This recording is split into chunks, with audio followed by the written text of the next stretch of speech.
오늘 요한계시록 1장 9절로 20절 말씀을 통해서 예수님은 교회를 통해 일하십니다 라고 하는 제목으로 하나님 말씀 증거하겠습니다. 성령 교회를 통해 세우는 성경적 교회 시리즈 두 번째 시간입니다. 우리가 이 땅을 살면서 참으로 지켜야 될 것들이 많이 있습니다. 우리 가정도 지켜야 되고 또 우리 건강도 지켜야 됩니다. 우리가 갖고 있는 돈도 우리가 지켜야 되고 직장도 사업장도 지켜야 되고 우리의 관계도 우리 자녀들도 우리가 지켜야 됩니다.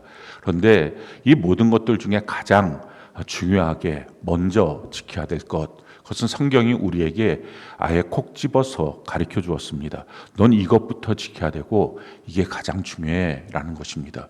오늘 우리가 여러 가지를 지키려고 분주해하지 마시고 가장 중요한 핵심 하나를 붙잡으면 나머지는 하나님 안에서 저절로 다 지켜지게 되는 은혜가 있다는 것입니다. 세상 사람들은 너무 많은 것들을 지키려고 분주하게 애를 씁니다. 그러다가 결국은 하나도 지키지 못하는 것, 이것이 인생 사는 모습들입니다.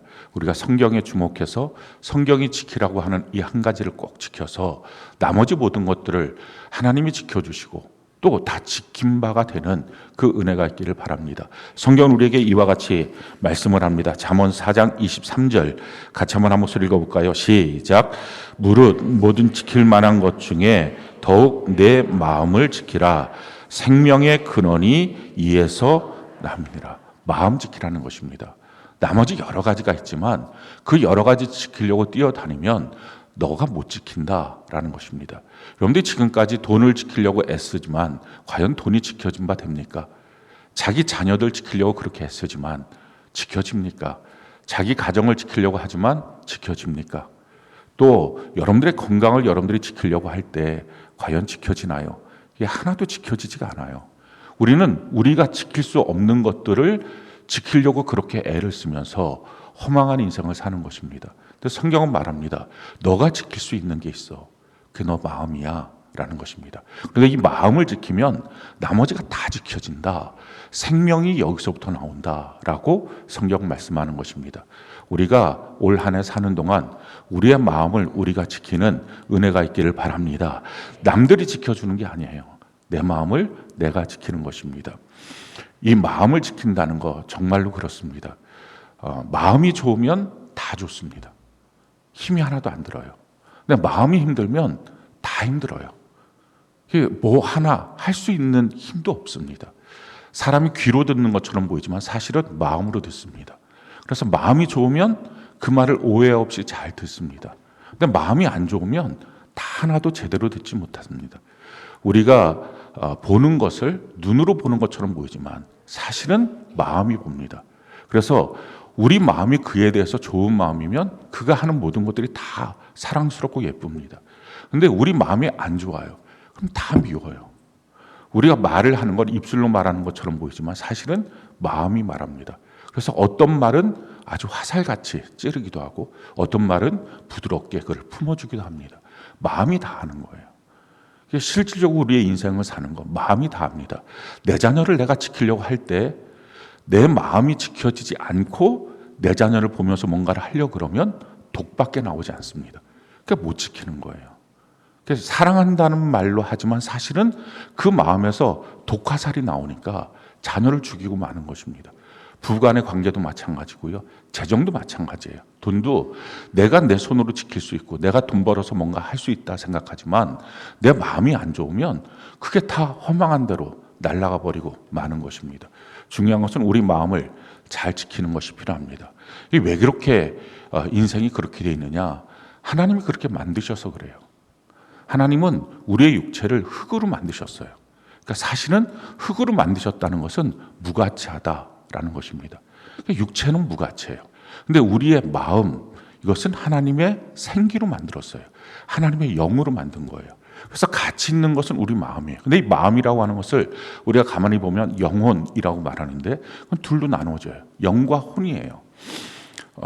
이 하나님을 섬기는 영과 또 지정의를 갖고 판단하고 결정하는 이 혼이라고 하는 것이 합쳐져서 우리가 보통 마음이라고 말하는데 이걸 갖고 하나님을 섬기고 또 하나님과 교제하고 그리고 우리 육체를 부리면서 우리가 살도록 하나님이 창조하셨습니다. 그런데 우리가 하나님 앞에 범죄한 거죠. 내가 하나님이 되고 싶은 거예요. 내가 다 결정하고 싶고 내가 선과 악을 내 기준으로 판단하고 싶은 것입니다. 그게 성경은 선악과를 먹은 사건이라고 말합니다. 그러니까 내가 하나님이 되려고 하니까 하나님을 인정하지 않는 거죠. 그래서 하나님 앞에 이것이 죄가 돼서 하나님의 영이 우리와 함께할 수 없었습니다. 그래서 성경은 영이 죽었다라고 말합니다. 영이 죄로 말미암아 죽은 거죠. 그건 죽은 상태로 그냥 끝난 게 아니라 사실은 그 가운데 그 죄의 왕노릇하는 마귀가 들어온 것입니다. 그래서 모든 사람들의 마음속에 마귀가 왕이 된 거예요. 마귀가 영이 된 거예요. 그것을 고린도전서 2장에는 세상의 영이 너희 가운데 지배하고 있었다라고 말합니다. 그러니까 모든 사람들의 마음은 마귀가 지배하는 마음이 됐고 결국은 마귀가 지배할 수 있는 마음으로 우리 마음을 마귀가 다 만들어 버렸어요. 그래서 우리 안에는 마귀와 같은 거짓과 위선이 그대로 있습니다.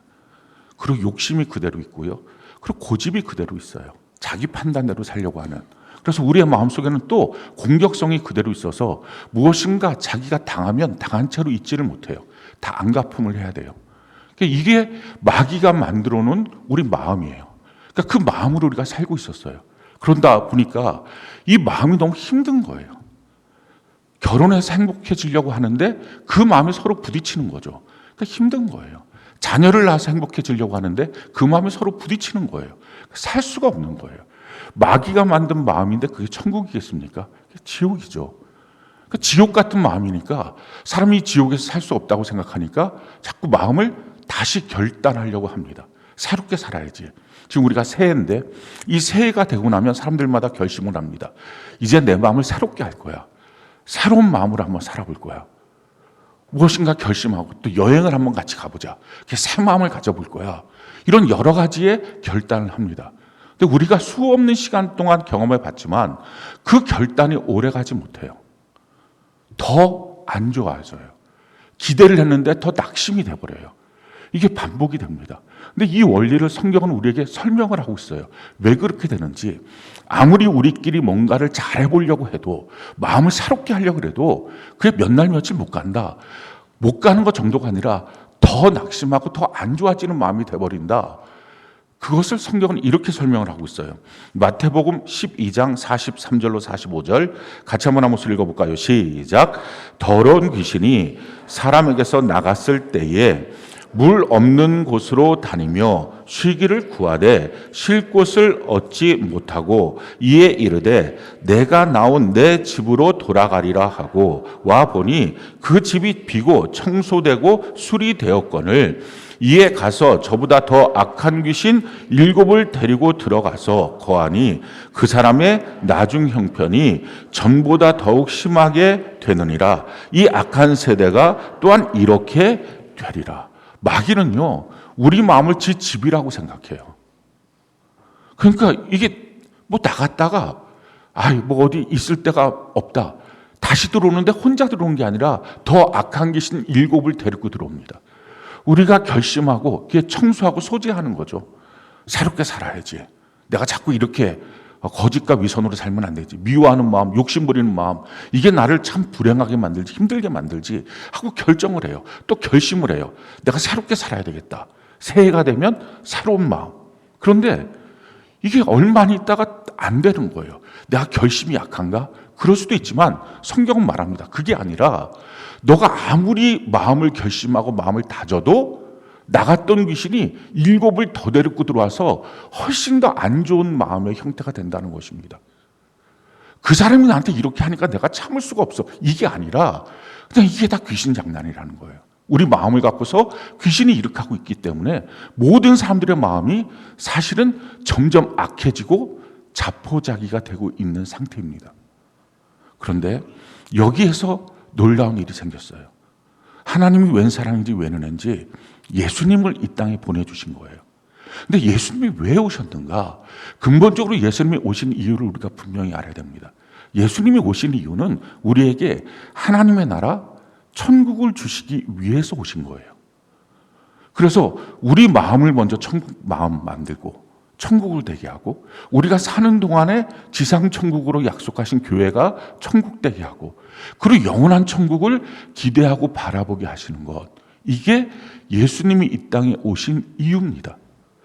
그것이 우리가 교회 나오는 이유이기도 해요. 성경은 우리에게 이렇게 말씀을 합니다. 마태복음 4장 17절 같이 한번 읽어볼까요? 시작.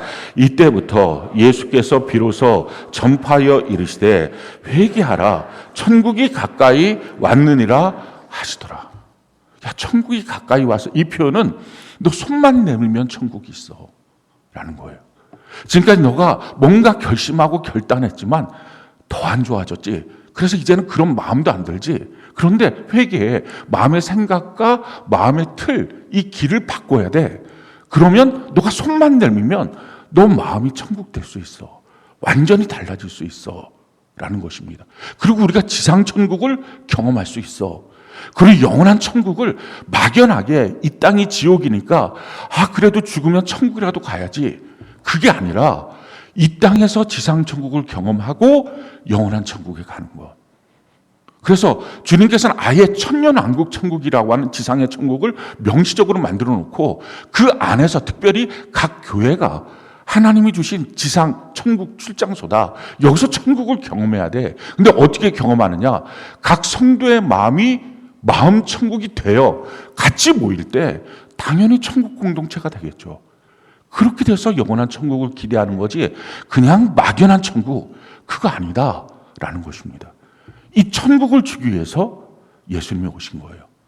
우리가 교회 나오고 예수 믿는 이유, 이 천국을 소유하기 위해서입니다. 그래서 성경은 신앙생활 한마디로 이렇게 우리에게 말씀하고 있죠. 베드로전서 1장 9절 같이 한번 읽어볼까요? 시작. 믿음의 결국 곧 영혼의 구원을 받음이라. 우리 믿음의 결국, 믿음의 목적이 뭐냐? 우리 신앙생활이 뭐하러 신앙생활을 하고 있느냐? 여러분들 교회를 나오고 있는데 왜 나오고 있느냐? 영혼의 구원, 우리 마음의 구원이다. 구원이 뭐예요? 우리 마음이 지옥인데 이 지옥된 마음이 천국의 마음으로 바뀌어지는 것. 이게 목적이라는 거예요. 근데 문제는 뭡니까? 교회를 나와도 마음이 안 바뀌어요. 아니, 더 정확하게 말하면 마음 바꿀 생각을 하지 못하고 나왔어요. 그러니까 교회는 나와서 연수가 늘어나지만 익숙해지긴 하지만 찬송도 익숙하고 설교도 익숙하고 기도도 익숙해지지만 마음은 하나도 안 바뀌는 거예요. 사실은 하나도 의미가 없었던 거예요. 그러니까 마음은 하나도 안 바뀌니까 점점 겉모습만 예수 믿는 것처럼 보이지만 마음은 안 바뀌니까 거짓과 위선, 그러니까 마귀가 준 마음은 그대로 있는 거예요.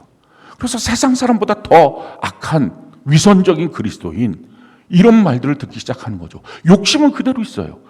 그러니까 그 욕심 그대로 하나님 앞에 나와서 세상에서 뭔가 필요한 것들 나한테 주세요. 이런 욕심을 부리는 기복신앙으로 삽니다. 고집은 교회 안에 그대로 있어갖고 자기 기준에 맞지 않으면 다 싫어해요. 공격성은 그대로 있어갖고 대적하고 자기가 뭔가 당하면 당한 채로 있지를 못해요. 그걸 막 안갚음해야 되고 미움, 분노, 다툼, 갈등, 이게 아주 장착되어 있는 모습으로 사는 것입니다. 교회를 오래 다녀도 안 바뀌는 거예요, 마음이. 그러니까 마음의 구원을 못 받으니까 사실은 예수 믿은 게 아닌 거고, 회개를 해도 내가 이런 죄 줬어요, 저런 죄 줬어요. 뉘우침은 하도 성경은 말하는 진짜 천국을 얻는 회개를 해본 적이 없는 거예요. 신앙생활이 아니었던 거예요. 올해 우리가 정말 성경적 교회 이루고 우리가 진정한 그리스도인 예수님을 내 마음에 모시고 예수님께 속하고 예수님을 닮아가고 예수 믿는 이유, 주님이 우리에게 주시고자 하는 그 천국, 이걸 만나고 누리게 되는 것, 진짜 그리스도인이 되는 것, 이걸 우리가 하는 것입니다. 우리가 다 어쩌면 그런 모습이 아닐 수도 있어요. 근데 이제부터 시작을 해보는 거예요. 이제부터 우리가 지상천국, 마음천국, 이걸 누리고 영원한 천국을 향하여 달려가는 진짜 그리스도인. 여러분들이 아마 교회를 나와도 왜 교회를 나와야 되는지, 이미 장성한 상태에서 전도받아서 교회를 오신 분들은 그래도 어느 정도 목적을 알고는 있어요. 예수님 믿으니까 뭐가 좋더라 이런 게 있었어요. 근데 어렸을 때서부터 부모가 같이 가자 해서 나온 사람들은 교회를 왜 가야 되는지 모르는 채로 나오는 사람들이 너무 많아요. 다른 사람 손에 끌려서 교회 온 사람들 왜 가야 되는지 모르고 그냥 정신수양하는 것처럼 생각하고 뭐 좋은 소리 듣고 가지, 뭐 안 가는 것보다 가는 게 더 낫겠지, 하나님이 계시면 복이라도 주겠지, 이런 막연한 생각을 갖고 교회를 나옵니다. 진짜가 아닌 거예요. 진짜 그리스도인이 아닌 거예요. 우리 마음이 바뀌어야 돼요. 우리 마음이 변화받는 은혜가 있기를 바랍니다. 자, 마음은 어떻게 바뀔 수 있어요? 마음은요, 바뀌기 위해서 가장 첫 번째 중요한 사실은 우리 마음은 연동되어 있지 않다. 이 사실을 알아야 돼요. 지난 주 중에 끊임없이 셀장들에게 양육했던 내용이 바로 이거예요. 우리 마음은 연동되어 있지 않아요. 근데 사람들은 마음이 연동되어 있다고 생각을 해요. 너가 이렇게 하니까 내 마음이 이렇게 격동하는 거야. 이런 일이 생기니까 내 마음이 이렇게 힘든 거야. 이 환경 속에 있으니까 내 마음이 지금 이렇잖아. 이렇게 마음이 연동되어 있다고 생각해요. 그러다 보니까 이 마음을 잠잠하게 보기 위해서는 어떻게 합니까? 그 사람이 그렇게 안 해야 돼요. 그 환경 속에 그런 사건이 생기면 안 돼요. 그 기도 제목이 다 환경, 상황, 사람 밖으로 기도 제목이 되는 거예요. 근데 아니에요. 정말 이 마음이 다 연동되어 있다면 그런 사건, 그런 사람, 그런 일들이 생기면 똑같은 마음의 반응이 나오겠죠. 이게 연동되어 있으니까. 근데 아니잖아요. 다르잖아요. 아니, 예수님 같으면 어떻게 반응했을 것 같아요? 그 마음이 전혀 다른 거예요. 마음은 연동되어 있지 않아요. 그 사람 때문에 그렇게 된 게 아닌 거예요. 그 일 때문에 그런 마음의 반응이 나온 게 아닌 거예요. 이게 연동되어 있지 않다는 사실을 분명히 알 때 그때부터 내 마음의 시스템이 뭔지를 볼 수 있어요. 도대체 마귀가 마음을 만들어 놓은 거거든요. 그 사람이 만든 게 아니라, 그 일이 만드는 게 아니라, 그래서 그 사람이 만들어도 원래 마귀가 만들어 놓은 이 마음 안에서 똑같이 거짓과 위선이 더 강화될 뿐이지 그게 거기서부터 생긴 게 아닌 거예요. 분노, 미움, 다툼이 내 마음을 원래 마귀가 만들어 놔서 그런 거지 거기서부터 생긴 게 아닌 거예요. 예수님은 전혀 다른 반응을 했다고요. 성경에 있는 인물들은 전혀 다른 반응을 했다는 거죠. 성경이 우리에게 이렇게 말씀을 합니다. 빌립보서 2장 5절 같이 한번 목소리 한번 읽어볼까요? 시작. 너희 안에 이 마음을 품으라. 곧 그리스도 예수의 마음이니. 마음 바뀌어야 된다는 거예요. 그 사람 때문이 아니라 내 마음의 이 시스템, 마귀가 만들어 놓은 이 시스템, 이게 바뀌어져야 된다는 것입니다. 그래서 이렇게 말하는 거예요. 마태복음 11장 29절 같이 한번 목소리 읽어볼까요? 시작. 나는 마음이 온유하고 겸손하니 나의 멍에를 메고 내게 배우라. 그리하면 너희 마음이 쉼을 얻으리니. 우리 마음, 예수님 마음을 자꾸 배워야 된다는 거예요. 지금 그 마음이 마귀가 만든 이 시스템, 이걸 연동되어 있는 게 아니야. 마귀가 내 마음을 이런 식으로 만들었어. 사람마다 마귀가 다 다르게 만들어 놓은 거예요. 어떤 사람은 거짓과 위선이 아주 대장처럼 사건과 일들만 있을 때마다 그렇게 해요. 안 그런 척 하면서 마음속은 온통 그냥 거짓과 위선이에요. 어떤 사람 욕심이 아주 디글디글해요. 그래서 문제만 터지면 돈이 더 있어야 돼. 문제만 터지면 내가 더 지식이 있어야 돼. 내가 어떤 자격증이 더 있어야 돼. 그러니까 욕심이 계속 발동을 해요. 자기 안에 고집과 판단, 내 생각이 맞아, 이런 거. 또 누가 뭐라 그러면 그냥 가서 들이받는 거. 내가 더 심하게 해야지. 원망, 불평, 미움, 분노, 이게 아주 그냥 딱 자기 마음속에 자리 잡고 있는 것. 마귀가 다 그렇게 만들어놨다고요. 물론 이 네 가지가 다 움직여요. 그렇지만 그 중에 가장 대표적인 뭔가가 만들어 놓은 거예요. 마음이 연동되어 있지 않다라는 걸 아는 순간부터 내 마음을 들여다볼 수가 있고요. 주변이 아니구나, 이건 내 마음의 문제구나라고 들여다볼 수 있고, 들여다볼 때 내 마음의 문제들을 뽑아낼 수 있어요. 예수 믿는 사람은요, 마음에 대해서 잘 들여다보는 전문가예요. 어떤 사람은 너 마음이 어때? 어떤 것 같아 지금? 몰라요. 아무것도 없어요. 너 마음 지금 문제는 없어? 없어요. 아무것도 없어요. 그 마음을 못 보는 거예요. 없는 게 아니라. 처음부터 마귀가 건드려 놓지 않은 마음이 누가 있어요? 못 보는 거예요. 다 못 보고 있는, 이게 어리숙한 거죠. 그러니까 마귀한테 계속 당하는 거예요. 이렇게 못 보고 있다 보니까 왜 그런 일이 생기는지를 설명을 못 하는 거예요. 이걸 바꿔야 돼요. 그래야 이 마음에 넘치는 온갖 더러운 것을 뽑아내고 말씀을 들어야 말씀이 들어와요. 마음밭에 제대로 뿌려져요. 그래서 돌짝밭, 또 가시떨기밭, 길가밭, 이걸 다 뒤집어 엎어놔야 말씀의 씨가 떨어질 때 그 말씀의 씨앗이 내 안에 열매가 맺어요. 그 열매 맺는다는 것이 말씀이 뿌려질 때 믿음으로 예수님이 내 마음에 들어와서 예수님이 다스리는 마음이 되기 시작해요. 그럼 그때부터 천국이 뭔지를 조금씩 알아가는 거예요. 그걸 확장시켜 나가는 것. 이게 신앙생활이에요. 우리 마음을 잘 살펴봅시다. 하나님은 우리 마음을 살피고 고칠 수 있는 도구들을 주셨어요. 그게 교회 안에서 얻는 너무 놀라운 하나님의 은혜예요. 첫 번째 도구, 그것은 우리 마음을 볼 수 있는 거울이에요.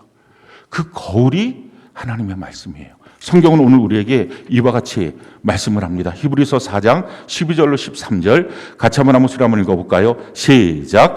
하나님의 말씀은 살아있고 활력이 있어 좌우의 날선 어떤 검보다도 예리하여 혼과 영과 및 관절과 골수를 찔러 쪼개기까지 하며 또 마음의 생각과 뜻을 판단하나니 지으신 것이 하나도 그 앞에 나타나지 않음이 없고 우리의 결산을 받으실 이의 눈앞에 만물이 벌거벗은 것 같이 드러나느니라.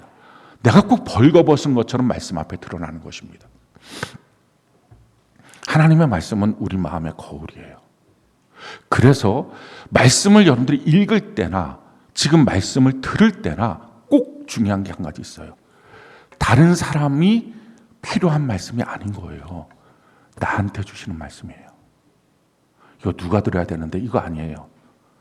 누구 때문에 저러는 거지 이거 아니에요. 지금 나한테 주시는 말씀. 여러분들이 큐티할 때도 마찬가지고 말씀을 들을 때도 마찬가지고 오직 자기 자신에게만 적용해야 돼요. 그래서 내 자신에 적용할 때 어느 정도 적용합니까? 날선 검처럼 관절과 골수와 마음과 생각을 찔러 쪼개는 것처럼 아주 아플 만큼 내 마음에 적용시켜야 돼요. 몇 가지 그 가운데 좋은 것들만 취사 선택해서 받고 나머지는 내가 힘드니까 버려. 그러면 안 돼요. 완전히 내 마음속에 그냥 그것이 찔러 쪼개기까지 그래서 완전히 발가벗은 것처럼 드러나도록 그 말씀의 거울 앞에 우리가 서는 연습들을 해야 됩니다.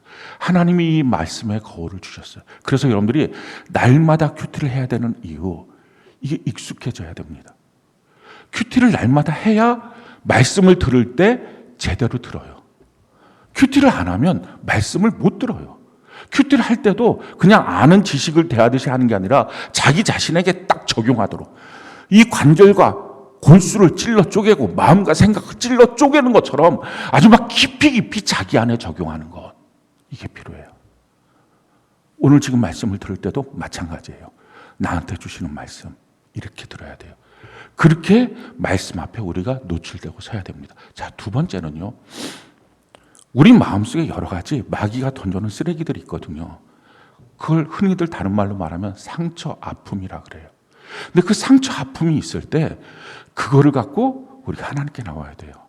하나님은 그 상처, 아픔을 갖고 나와서 하나님 앞에 나와서 눈물로 기도하는 것. 그걸 기뻐하세요. 성경은 우리에게 이렇게 말씀을 합니다. 시편 51편 17절 같이 한번 목소리 한번 읽어볼까요? 시작. 하나님께서 구하시는 제사는 상한 심령이라 하나님이여 상하고 통회하는 마음을 주께서 멸시하지 아니하시리이다. 하나님께서 구하시는 건 상한 심령이에요. 왜 상했어요? 쓰레기가 들어오니까. 상처를 받으니까. 우리 마음속에 여러 가지 일들이 생기니까 그걸 마귀가 자꾸 집어 던지는 거거든요. 마귀가 그 사람을 통해서 나한테 던지고 그 일을 통해서 나한테 던지고 그래서 마음속이 온통 쓰레기통처럼 막 더러워진 거예요. 그게 내 마음을 상하게 만들었어요. 그리고 상한 마음의 상태를 내버려두면 그게 쓴뿌리가 돼요. 그러니까 이걸 갖고 주님이 뭐라고 말씀하십니까? 내게 와. 내게 와서 토해놔야 돼. 근데 사람들이 마귀가 만들어놓은 잘못된 시스템 속에 있어요. 그건 뭐냐면은 그걸 갖고 사람한테 가요. 그리고 사람한테 이렇게 말해요. 너 내 편이지. 내 말 들어줘. 내 편 대줘. 교회를 나와서도 너 내 편 대줘야 돼. 셀장님은 누구 편이에요? 아니 가정에 가서도 최소한 내 편 대줘야지. 그래갖고 그 쓰레기를 거기다 자꾸 쏟아놓는 거예요. 근데 쓰레기를 쏟아놓으면 이게 마귀가 하는 거거든요. 이게 원래 사람한테 그렇게 하는 게 아니라 마귀가 그렇게 만들어놨어요. 왜 그렇게 만들어놨느냐? 쏟아놓으면 없어지는 게 아니라 자기는 없어지는 것처럼 생각 들잖아요. 마음에 있는 거 쏟아놔야지 내 마음은 편해져. 근데 그게 아니라 사실은 쏟아놓는 순간부터 더 더러워져요. 마귀가 그걸 아니까 그 더러움을 증폭시키기 위해서 쏟아놓게 만든 거예요. 성경 우리 이렇게 말하죠. 히브리서 12장 15절 같이 한번 읽어볼까요? 시작. 너희는 하나님의 은혜에 이르지 못하는 자가 없도록 하고 또 쓴뿌리가 나서 괴롭게 하여 많은 사람이 이로 말미암아 더럽게 되지 않게 하며. 내게 상처 하나를 주는 것으로 마귀는 무슨 기대를 합니까? 저 사람도 더럽혀. 너 상처 그 사람한테 얘기해서 저 사람도 더럽혀. 그게 온통 더 더럽혀 놓는 거예요. 왜 가정이 지옥되는지 아십니까? 상처를 거기다 자꾸 쏟아놓으니까. 자기 남편이니까 내 편 대줘야 되잖아. 최소한 누구보다도 내 편 대줘야. 아니잖아요. 이름부터이잖아요. 남편이라고. 남의 편에 남의 편. 그걸 아니까 더 속상해지고 더 힘들어지고 교회 안에서도 쏟아놓고 그럼 내 편 대달라고. 그거 아니잖아요. 계속 사람한테 쏟아놓는 구조를 마귀가 익혀놓은 거예요. 그래서 하나를 주면 10개가 더럽혀지고 더럽혀지는 만큼 더 지옥되고 더 지옥되고 그러다 보니까 거기서 자기가 못 살아요. 쏟아놓은 만큼. 자기도 힘들어요. 자기도 떠나고 싶은 거예요. 이게 마귀가 만드는 구조입니다. 근데 하나님 뭐라고 말해요? 너 그렇게 하면 안 돼. 너 그거는 내 앞에 나와서 십자가 앞에 쏟아야 돼. 그래야 근본적으로 해결이 돼. 그 사람이 그 상처 해결해 줄 수 없어. 말하는 걸로 해결된다고요? 말하는 걸로 증폭되는 거예요. 너의 마음에 있는 상처, 아픔, 쓴뿌리 예수님께 나와서 그 십자가 앞에 엎드려야 해결되는 거지 거기서 해결 안 돼 라는 거예요. 하루에도 여러 번 우리 마음을 쏟아내야 됩니다. 근데 특별히 주일날에 하나님께 나와서 이 예배 가운데 있는 이유 그거 쏟아놓으라는 거예요. 주일이 어떤 날이에요? 성경은 우리에게 이렇게 말하죠. 창세기 2장 3절 같이 한번 읽어볼까요? 시작. 하나님이 그 일곱째 날을 복되게 하사 거룩하게 하셨으니 이는 하나님이 그 창조하시며 만드시던 모든 일을 마치시고 그날에 안식하셨습니다. 주일날은 거룩하고 복된 날이에요. 그러니까 우리가 주님 앞에 나와서 기도하고 주님 앞에 나와서 수많은 마음속의 아픔과 상처들 쏟아놓기 시작하면 주님이 내 마음을 만져줘서 나를 거룩하게 만들고 나를 복되게 만들어요. 거룩하다는 것은 구별되게 만들고 상처가 더 이상 내 삶에 요동하지 못하도록 그리고 복을 주시는 거예요. 이게 주일이에요. 지금 여러분들이 주일날 나왔어요. 거룩하고 복되게 하는 이 주일날. 근데 온통 한 주간 내내 사람한테 쏟아놓은 사람은요 주님 앞에 기도할 게 없어요. 변화가 안 되고 돌아가요. 사람 쫓아다니는 게 아닌 거예요. 근본적으로. 사람한테 기대하는 만큼 상처를 더 받고 더 지옥이 되고 만들어요. 직장 가서도 쏟아놓으니까 그 직장이 지옥이에요. 살 수가 없는 거예요. 이걸 하나님께 나와서 기도하고 쏟아놓고 하나님 내 마음 아시죠? 그 상한 심령을 주님 앞에 나오면 주님 말씀하시는 거예요. 내가 그걸 기뻐해. 내가 너 마음을 만져줄 거야. 우리가 주일날 주일성수를 꼭 결단해야 됩니다. 이 주일성수 신앙은 너무 중요해요. 성도가 되는 신앙이거든요. 성도의 놀라운 축복을 받는 신앙이에요. 성경은 우리에게 이렇게 말씀하고 있어요. 이사야 58장 13절로 14절 같이 한번 읽어볼까요? 시작. 만일 안식일에 내 발을 금하여 내 성일의 오락을 행하지 아니하고 안식일을 일컬어 즐거운 날이라 여호와의 성일을 존귀한 날이라 하여 이를 존귀하게 여기고 내 길로 행하지 아니하며 내 오락을 구하지 아니하며 사사로운 말을 하지 아니하면 내가 여호와 안에서 즐거움을 얻을 것이라 내가 너를 땅의 높은 곳에 올리고 내 조상 야곱의 기업으로 기르리라 여호와의 입에 말씀이니라. 이 날은 참 존귀한 날이야. 내 인생 너무 둘도 없는 기회의 날이야. 내 마음을 쏟아놓고 하나님의 복을 받고 거룩하게 구별되는 날이야. 이 날은 너무 복된 날이야 하고 사사로운 말도 하지 말고 그러니까 셀에서 만나서 쓸데없이 거기다 쏟아놓을 말들을 하지 말라는 거예요. 그러니까 사람한테는 근본적으로 그리스도의 사랑, 그 높이, 길이, 너비, 깊이를 나누는 대상이지 내 마음의 상처를 말할 대상은 한 명도 없어요. 그러니까 누구든지 자기가 자기 자녀를 붙잡아 놓고 그 얘기를 하고 있어요. 그러면 자녀와 나와의 관계가 지옥 만들어 놓는 거예요. 상처투성이 온갖 더러운 쓰레기통을 만들어 놓는 거예요. 내 편 만들어 놓으려고 애쓰는 만큼 이게 점점 더러워지는 거예요. 그러니까 그게 아니라 하나님 앞에 이걸 다 쏟아놓고 이 날이 기쁜 날이야. 이 날이 즐거운 날이야. 내 길로 행하지 않고 내 스케줄 잡지 않고 아주 그냥 주일날을 이렇게 딱 못이 박히도록 주일 성수 신앙을 결단해야 됩니다. 그렇게 하면 내가 널 높이 올리고 내가 널 존귀하게 만들고 내가 너를 야곱의 기업처럼 책임지고 키워주고 내가 너의 기쁨을 책임져 줄 거야. 이 날이 주시는 놀라운 은혜입니다. 그러면서 주님 앞에 나와서 우리의 마음을 쏟아놓고 필요한 게 뭐예요? 쏟아놓고 말씀을 들어야 돼요. 쏟아놓기만 하고 비워놓으면 귀신이 다시 7개가 더 들어가는 거예요. 쏟아놓고 끝나는 게 아니라 눈물 흘리고 끝나는 게 아니라 말씀을 드려야 됩니다. 성경은 우리에게 그래서 이렇게 말씀을 하죠. 야고보서 1장 21절 같이 한번 읽어볼까요? 시작. 그러므로 모든 더러운 것과 넘치는 악을 내버리고 너희 영혼을 능히 구원할 바 마음에 심어진 말씀을 온유함으로 받으라. 그래요. 이걸 다 내어버리고 말씀을 받는 거예요. 말씀을 받는 가운데 믿음으로 말미암아 예수님이 우리 마음에 들어오세요. 예수님이 들어오시는 그 순간부터 천국이 돼요. 교회를 나가는데 예수님이 내 마음에 없어요. 그럼 아닌 거예요. 근데 왜 예수님이 안 들어오실까? 동일하게 말씀을 들었는데 마음에 있는 넘치는 악 더러운 것들 쏟아내지 않고 그냥 말씀만 들으니까 이게 지식만 되고 만 거예요. 쏟아놓고 말씀을 듣는 거예요. 근데 말씀을 들을 때 이렇게 들으라는 거죠. 데살로니가전서 2장 13절 같이 한번 읽어볼까요? 시작. 이러므로 우리가 하나님께 끊임없이 감사함은 너희가 우리에게 들은 바 하나님의 말씀을 받을 때에 사람의 말로 받지 아니하고 하나님의 말씀으로 받음이니 진실로 그러하도다. 이 말씀이 또한 너희 믿는 자 가운데서 역사하느니라. 사람의 말로 받지 않는 거예요. 아, 목사님 설교 내가 잘 들었습니다. 아, 목사님 생각 그렇게 하시는구나. 아, 목사님 말씀 뭔가 은혜로 왔어요. 아, 오늘은 좀 그런데요. 사람의 말로 받지 말라는 거예요. 하나님의 말씀으로 받으라는 거예요. 하나님의 말씀으로 받는 게 영성이에요. 제가 만약에 설교 준비를 할 거 아닙니까? 저는 일주일에 한 15번 정도 설교를 끊임없이 수정하면서 바꾸면서 준비해요. 기도하고 책 읽고 성경 읽고 이러면서 바꾸면서 설교 준비를 해요. 근데 그렇게 설교 준비를 하고 난 다음에 지금 입으로 설교를 하는 거예요. 이게 다 외워져서 설교를 하는 거죠.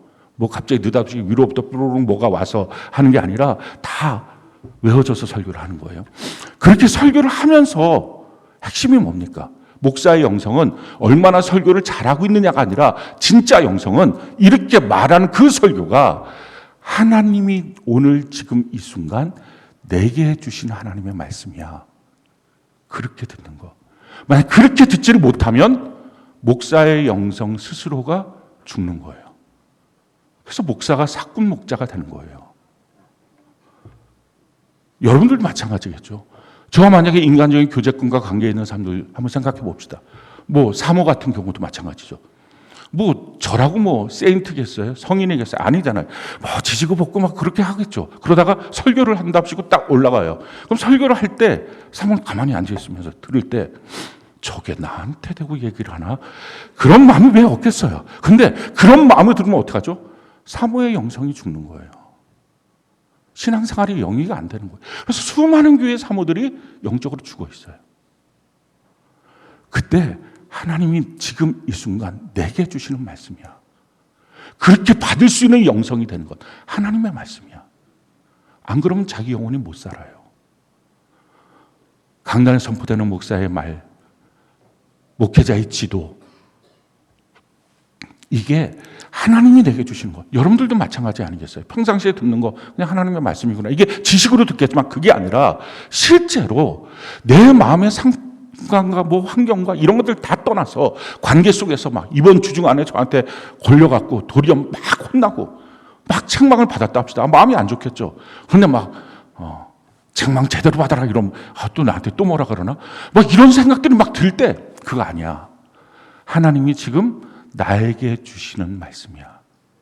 이게 영성이에요. 이 영성이 준비되어 있는 것, 이게 언제 준비되어 있을 수 있어요? 말씀을 제대로 봐야 돼요. 제대로 봐야 제대로 듣고요. 제대로 자기 안에 있는 것 쏟아내야 제대로 들을 수 있어요.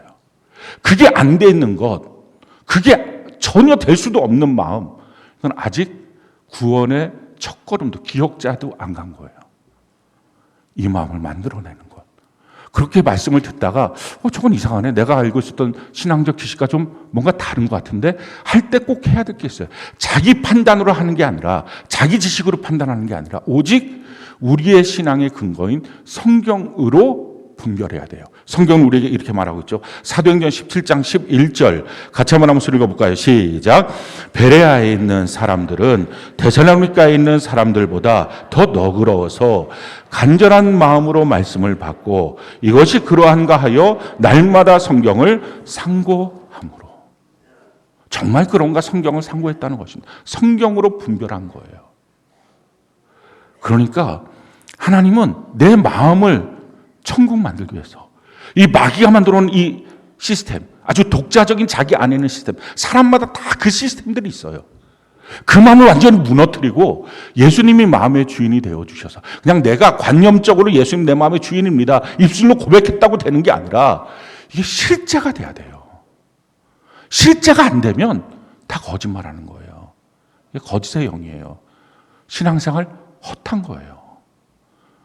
자기 마음도 바꿀 수 있는 능력이 없다면 그건 신앙생활이 아니잖아요. 마음이 천국이 아니면. 그러니까 이게 바뀌어질 수 있도록 하기 위해서 내 마음을 뒤집어 놓고 마귀를 쫓아내고 더러운 귀신을 다 쫓아내고 마음 안에 예수님을 모시기 위해서 하나님의 말씀 앞에, 거울 앞에 서서 아주 막 관절과 골수와 찔러 쪼개기까지, 마음과 생각을 찔러 쪼개기까지 하는 것. 그리고 하나님의 말씀을 듣는 것.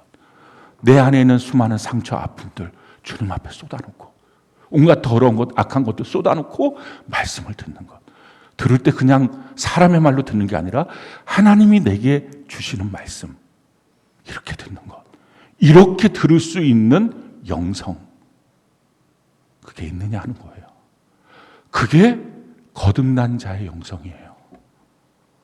구원받으면 말씀이 믿어진다라고 말하잖아요. 그게 믿어지는 거예요. 구원받지 못하면 그게 안 돼요. 그래서 다 사람 노름처럼 보여요.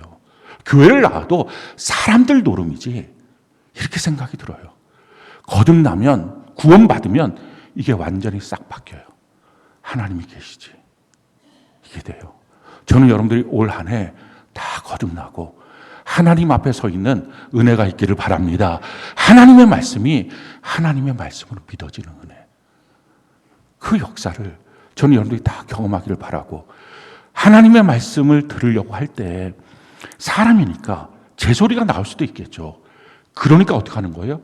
자기의 판단이 아니라 자기가 갖고 있던 신학적 지식, 그 뭐 얼마나 된다고. 그게 아니라 성경으로 분별해서 보라는 것입니다. 그래서 들어야 돼요. 그 순간에 예수님이 내 마음에 들어오세요. 그럼 그때부터 마음의 천국이 뭔지가 조금씩 느껴져요. 저놈들이 이번 주 오늘부터 마음의 천국이 무엇인지를 맛보고 느끼는 은혜가 있기를 바랍니다. 그렇게 그 마음의 천국을 누리면서 걸어갈 때 이걸 한순간에 죽이는 마귀의 도전이 또 있어요. 그게 뭐냐면은 염려예요. 주님이 내 마음에 들어와서 그래, 주님 계시면 되지, 주님 있으니까 평안하지 하다가 염려가 같이 쑥 들어오면 한순간에 죽어요. 그러니까 그 염려를 제거하는 거예요. 염려를 제거하는 방법은 성경은 두 가지예요. 한 가지는 기도로 염려를 제거하는 거예요. 성경이 우리에게 이렇게 말합니다. 빌립보서 4장 6절로 7절 같이 한번 읽어볼까요? 시작. 아무것도 염려하지 말고 다만 모든 일에 기도와 간구로 너희 구할 것을 감사함으로 하나님께 아뢰라. 그리하면 모든 지각에 뛰어난 하나님의 평강이 그리스도 예수 안에서 너희 마음과 생각을 지키시리라. 염려하지 말고 기도하라. 그러면 하나님의 평강이 내 마음을 지킨다. 이 하나님의 평강이라고 하는 것은 하나님의 미소예요. 저희 여러분들이 기도하다가 하나님의 미소를 보는, 하나님 날 보고 웃어주는, 그럼 되잖아요. 그렇게 지켜지는 마음의 평강, 다 맛보는 은혜가 있기를 바랍니다. 그럼 염려는 다 떠나가요. 그래도 안 떠나가는 염려들이 있어요. 우리가 살면서 끊임없이 염려가 재생산될 수 있어요. 그러면 염려의 방향을 바꾸는 거예요. 어떻게 염려의 방향을 바꾸는가? 마태복음 6장 31절 33절 우리 같이 한번 읽어볼까요? 시작. 그러므로 염려하여 이르기를 무엇을 먹을까 무엇을 마실까 무엇을 입을까 하지 말라. 그런즉 너희는 먼저 그의 나라와 그의 의를 구하라. 그리하면 이 모든 것을 너희에게 더하시리라. 세상 사람들처럼 먹을 것, 마실 것, 입을 것, 앞으로 어떻게 살까, 돈은 어떻게 되나, 내 자녀는 어떻게 키우나, 이 염려하지 말고 염려의 방향을 바꾸어서 먼저 그 나라와 그 의를 구하라. 어떻게 하면 내가 저 사람 전도할 수 있지? 어떻게 내가 가족 구원을 이루지? 어떻게 영혼에 주님이 주시는 말씀으로 내가 온전히 새길 수 있지? 이렇게 하나님의 나라와 하나님의 의를 구하는 것. 그러면 나머지는 하나님이 더해 주신다는 것입니다. 저는 여러분들이 염려의 방향도 바꾸고 염려하지 말고 기도하는 은혜가 있기를 바랍니다. 자, 이렇게 마음 관리를 하는 거예요. 마음의 생각과 틀과 그 길을 바꾸는 거예요. 그러면 마음의 천국, 너 손만 내밀어도 너 마음이 천국 될 수 있어 라는 거예요. 그게 중요한 거 한 가지가, 마지막 가장 중요한 게 있어요. 그게 뭐냐면은 천국은 어떻게 이루어져요? 천국은 내 마음이 평안하면 천국이 아니에요. 예수님이 계셔야 천국이에요. 아멘이십니까?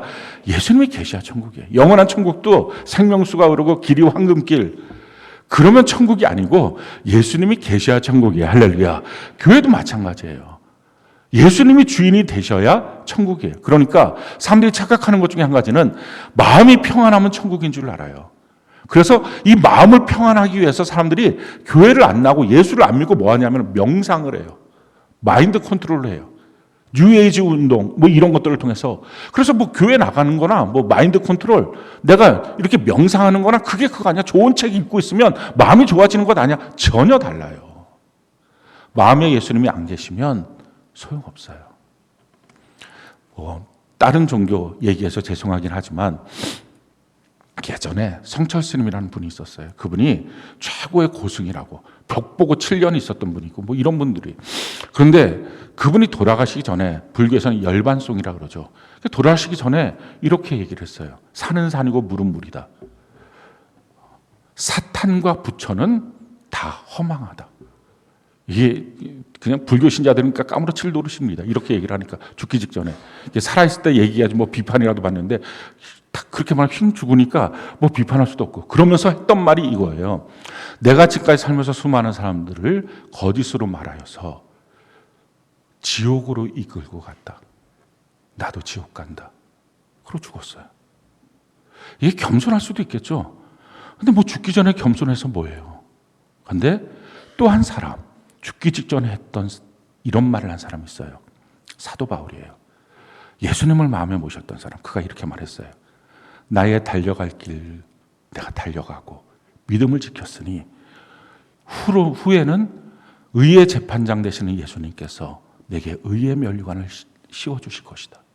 나뿐만 아니라 이 길을 같이 가는 사람들에게 다 똑같이 해주실 것이다. 전혀 달라요. 예수님을 마음에 모시지 않고 명상만 하는 거 지옥 간다는 거 자기가 알아요. 죽기 직전에. 예수님을 마음에 모시고 있으면 의의 재판장 되시는 예수님 내 머리에 의의 면류관을 씌워주신다. 너가 오라. 의라는 게 그거잖아. 너가 오라. 주님이 그렇게 말씀해 주신다.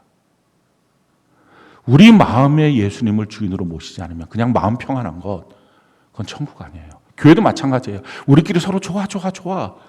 이거 교회 지상천국 아니에요. 라오디게아 교회가 그랬어요.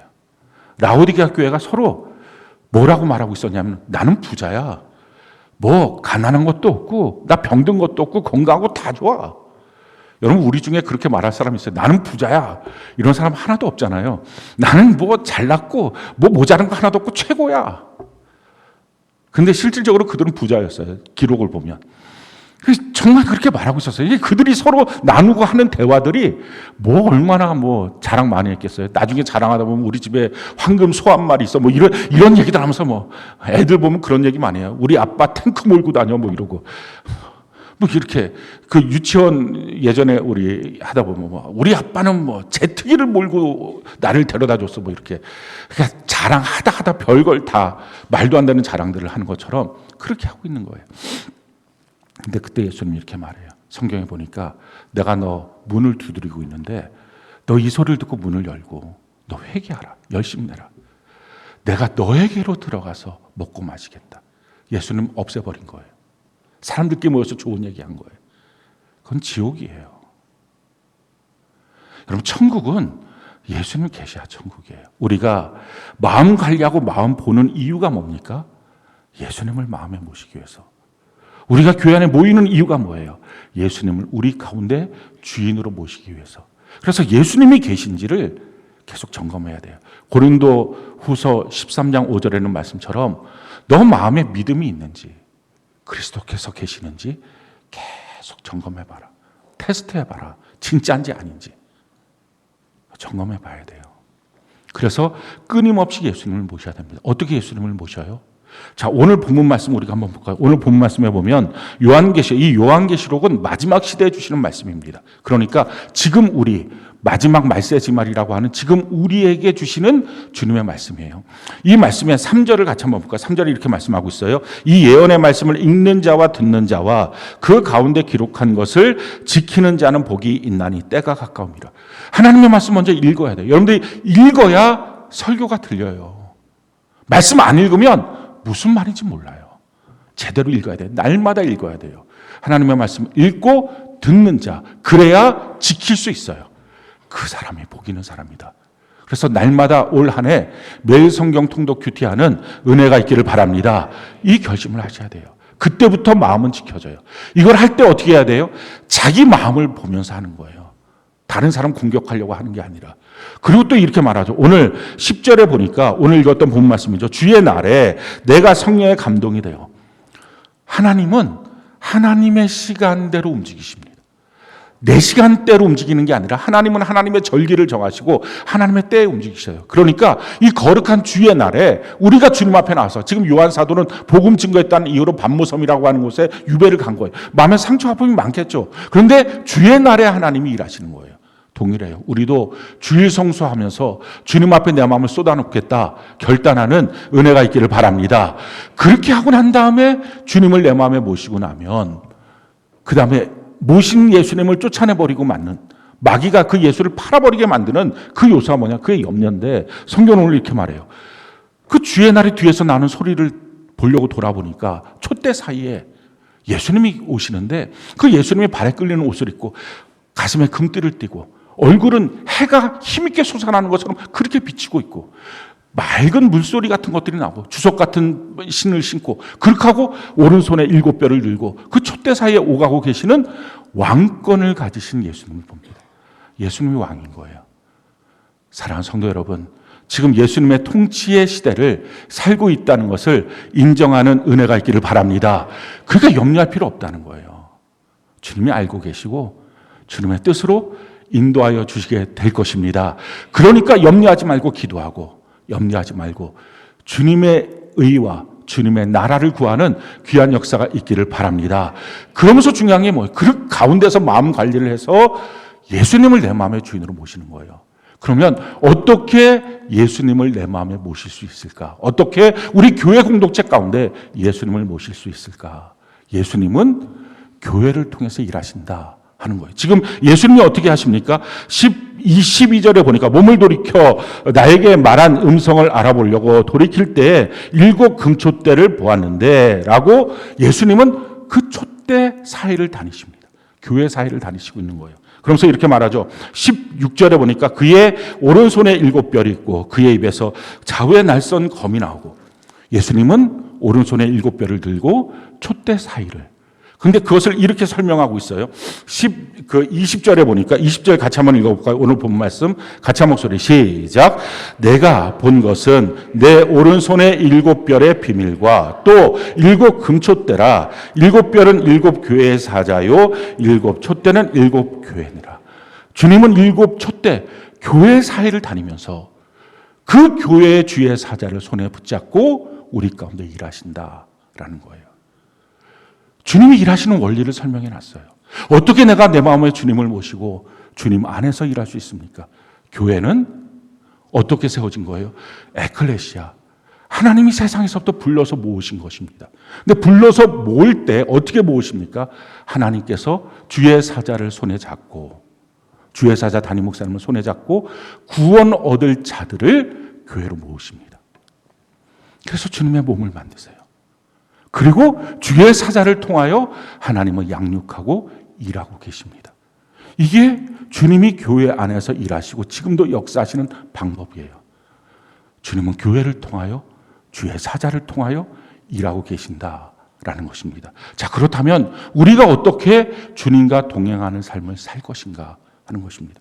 주님이 우리를 불러 모아주셨을 때 우리가 함께함의 영성을 갖고 함께 모여야 됩니다. 성경은 우리에게 이와 같이 말씀을 합니다. 히브리서 10장 25절 같이 한번 목소리 한번 읽어볼까요? 시작. 모이기를 패하는 어떤 사람들의 습관과 같이 하지 말고 오직 권하여 그날이 가까움을 볼수록 더욱 그리하자. 마지막 시대가 되면 개인주의, 이기주의에 빠져요. 그래서 모이길 싫어해요. 셀로 모이자 그래도 싫어해요. 나는 나대로 있는 게 훨씬 편해. 그렇게 하지 말라는 거예요. 여러분이 예수님을 모시고 예수님의 일하시는 교회 안에서 주의 사자를 붙잡고 일하시는 주님 안에서 내가 예수님과 동행하고 예수님을 내 마음에 모실 수 있는 방법은 뭐냐? 함께 모여야 돼요. 모이기를 싫어하는 이 시대의 풍조를 따르지 말라. 모이기를 기뻐하는 자로 모여야 된다. 근데 모일 때 그냥 몸만 오는 게 아니라 성경이 이렇게 말하죠. 빌립보서 2장 2절 같이 한번 읽어볼까요? 시작.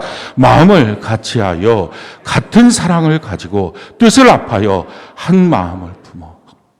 마음 같이하라. 같은 사랑을 가져라. 뜻을 합하여. 그래서 같은 마음을 품어야 된다라는 것입니다. 성경은 우리에게 이렇게 말해요. 고린도전서 1장 10절 같이 한번 목소리 읽어볼까요? 시작. 모두가 같은 말을 하고 너희 가운데 분쟁이 없이 같은 마음과 같은 뜻으로 온전히 합하라. 같은 말, 같은 마음, 같은 뜻. 어떻게 해야 돼요? 예수님 중심으로, 말씀 중심으로, 교회 중심으로, 그리고 영적 리더 중심으로. 왜 영적 리더 중심입니까? 예수님께서 교회를 사용하시는 방법, 주의 사자를 주님의 손에 잡고 그렇게 일하시기 때문에 당연히 영적 리더 중심으로 교회 안에서 움직이는 것입니다. 내 마음대로가 아니라 이게 주님과 동행하는 삶의 원리예요.